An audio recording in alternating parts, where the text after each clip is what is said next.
दोस्तों नमस्कार। आप ये सीधी और लाइव तस्वीरें देख रहे हैं हरियाणा के करनाल से। 2024 का चुनावी बुगुल बच चुका है।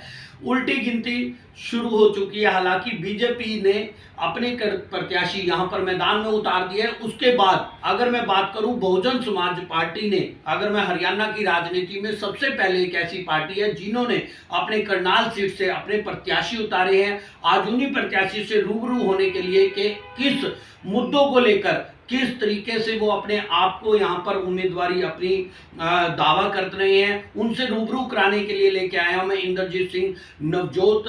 अगर मैं बात करूं जलमाना जी के साथ, उनसे रूबरू होऊंगा कि क्या उनका यहाँ पर एजेंडा है, किन किन समस्याओं के किस किस मुद्दों के ध्यान पर वो करनाल लोकसभा से अपने आप को सफल उम्मीदवार मानते हैं। और ये सबसे हॉट सीट भी मानी जा रही है क्योंकि बीजेपी के दिग्गज ये बड़ा बड़ा दावा करते हैं कि मनोहर लाल सीट का जो यहाँ पर जो कैंडिडेट है ये 100% यहाँ पर वो विजयी होंगे। तो उनके दावों को, बीजेपी के दावों के बारे में उनका क्या रुझान है, जानने के लिए आया हूं। सर नमस्कार। नमस्कार जी, नमस्कार जी सर, पहले तो आपको शुभकामनाएं हमारे चैनल पर आए और आपने यहाँ पर करनाल लोकसभा से आपने बहुजन समाज पार्टी ने आपको उम्मीदवार घोषित किया है। क्या कहेंगे जीत के, आपका ये जो सफर है, राजनीतिक सफर, पहले बताइए। करनाल की जनता से आप अनजाने नहीं हो, परंतु फिर भी मेरे दर्शकों को आप बताएं कि आपका राजनीतिक सफर क्या है और किस तरीके से आप अपने आप को कहां पर महसूस कर रहे हैं। सबसे पहले तो मैं हेलो गुरुग्राम चैनल और आप चैनल की टीम यहाँ पर आए, मैं आपका स्वागत करता हूँ, धन्यवाद करता हूँ। तो जो कि कहा आपने, यहाँ खट्टर साहब के मुकाबले में तो बीजेपी सोच रही है कि ये एक तरफा सीट हमारी है, ये खाली इन्होंने झूठी हवा बना रखी है। वास्तव में जो ग्राउंड रिपोर्ट है वो आपको 4 जून को मालूम भी पड़ जाएगी। लोग तो इनको गांवों में घुसने नहीं दे रहे। मैं करनाल सीट की ना करके पूरे हरियाणा की बात करूं तो इनके कैंडिडेटों को तो गांव में जब वो गाड़ी लेके जाते हैं तो खिड़की नहीं खोलने देता, कोई नीचे पैर नहीं रखने देता। तो ये खाली झूठी हवा है ग्राउंड लेवल पे, तो इनको गांवों में भी नहीं कोई घुसने देता। तो कहीं ना कहीं आप ये कह रहे हैं कि करनाल लोकसभा सीट भी ये जो दावा कर रहे हैं ये बिल्कुल बेबुनियाद है। बिल्कुल जी बेबुनियाद है, आपके सामने है। यहाँ 9.5 साल खट्टर साहब रहे हैं, तो मेरे को कोई भी बीजेपी का साथी ये दिखा दे कि इन्होंने ये अच्छा काम करा है। यहाँ स्मार्ट सिटी करके स्मार्ट सिटी बनाया, लेकिन वो स्मार्ट सिटी नहीं बनाया। इन्होंने एक दुकान खोली थी, एक बिजनेस किया था। जितनियां धांधलियां उस स्मार्ट सिटी में हुई हैं, सीसीटीवी कैमरों में धांधली और ये जो लाइटें हैं उनमें धांधली, तो इन्होंने तो एक स्मार्ट सिटी को एक बिजनेस, एक दुकान बना के व्यापार किया है, स्मार्ट सिटी नहीं बनाया।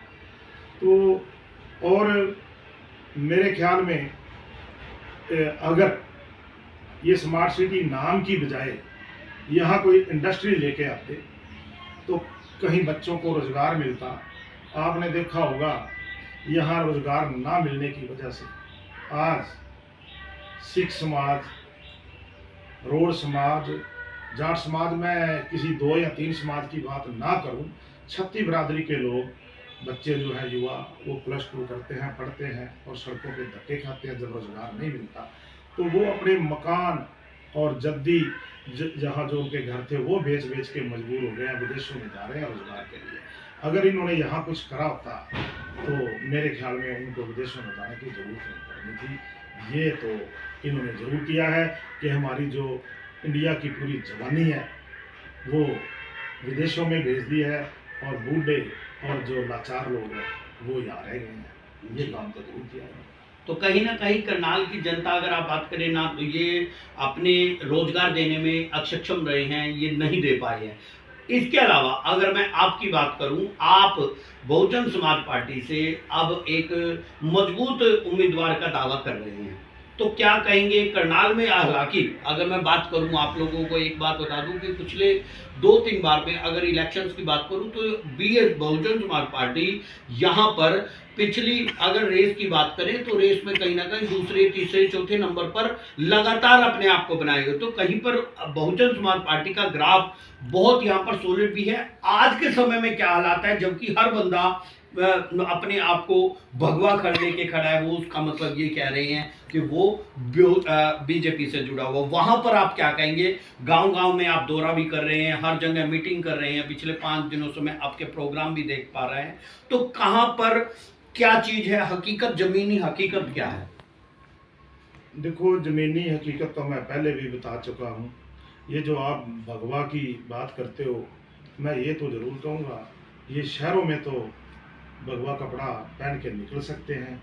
गांव में तो अगर कोई आम आदमी भी भगवा कपड़ा आज पहन के चला जाए, मेरे ख्याल तो उसके गले में भी जूतों की माला डालने को तैयार हैं लोग जी। तो ये जो अब ये घबराए हुए, इनको पता है कि हमने कितने अत्याचार किए हैं इन 10 सालों में।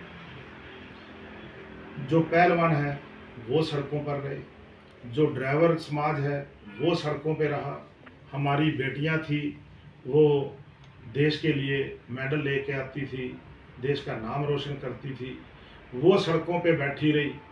उनको मेडल लेने का जो इन्होंने बाद में पुरस्कार दिया, लाठियां बरसाई उन पे, धक्के मारे, उनको बालों से पकड़ के खींचा गया, वो सभी बातें इनको याद आ रही हैं कि हमारे साथ क्या बनेगी। उससे बखलाए हुए ये और भी ज़्यादा कह रहे हैं कि हरियाणा में 10 सीटें आएंगी, 10 सीटें आएंगी। वास्तव में इनकी एक भी सीट नहीं आने वाली। और अगर मैं आपको असलियत बताऊं कि अगर इनकी हालत ठीक होती तो ये दूसरी पार्टियों से मांग मांग के कैंडिडेट ना लेके आते। यहाँ भी करनाल सीट पर पूरे हरियाणा की बात करूं तो पूरे जो आज इन्होंने टिकटें दी हुई हैं, मेरे ख्याल में उसमें 10 में से 6 तो कांग्रेस के हैं।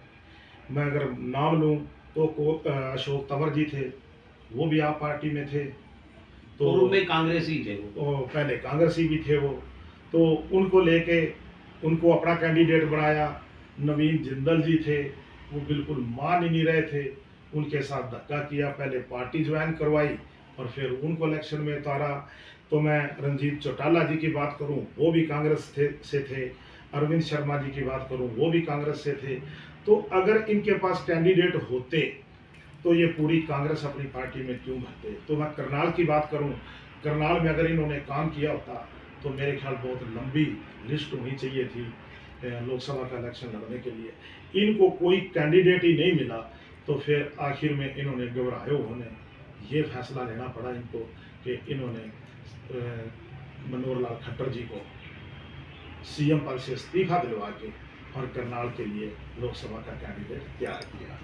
तो अगर इन्होंने ये काम किए होते तो मेरे ख्याल इनको ये दिक्कत नहीं आनी थी। अब हमारी बहुजन समाज पार्टी है, करनाल सीट के लिए हमारे पास 10 के 10 हरियाणा में कैंडिडेट तैयार हैं और करनाल में भी 6 आदमियों की लिस्ट पैनल में गई थी, जिसमें उन्होंने एक कैंडिडेट चुना और बीजेपी के पास तो एक भी कैंडिडेट नहीं था। मजबूरन उन्होंने सीएम पद से मनोहर लाल जी को हटा के कैंडिडेट बनाया। ये तो हालात हैं कह रहे हैं, वास्तव में असलियत ये है।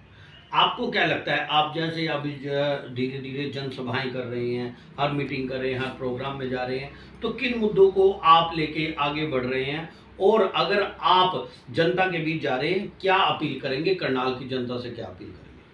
देखो, हम तो यही कहेंगे कि हम नाटक ना करके इनकी तरह, हमारा पहला तो ये रहेगा, अगर यहाँ की जनता मेरे को मौका देती है तो मैं अकेला, भले अकेला हूँ, वैसे हमारे को 3 सीटां बीएसपी 3 सीटों पे पूरी अपनी दावेदारी रखती है। हम 3 एमपी अपने हरियाणा से ज़रूर बना के भेजेंगे। तो मैं अपने करनाल की आवाज़ को वहाँ लोकसभा में उठाऊंगा। तो मेन ज़रूरत है करनाल को कि यहाँ कोई बड़ी इंडस्ट्री आए तो बच्चों को रोज़गार मिले, तो एक एक आज हर एक परिवार में एक एक लड़का है।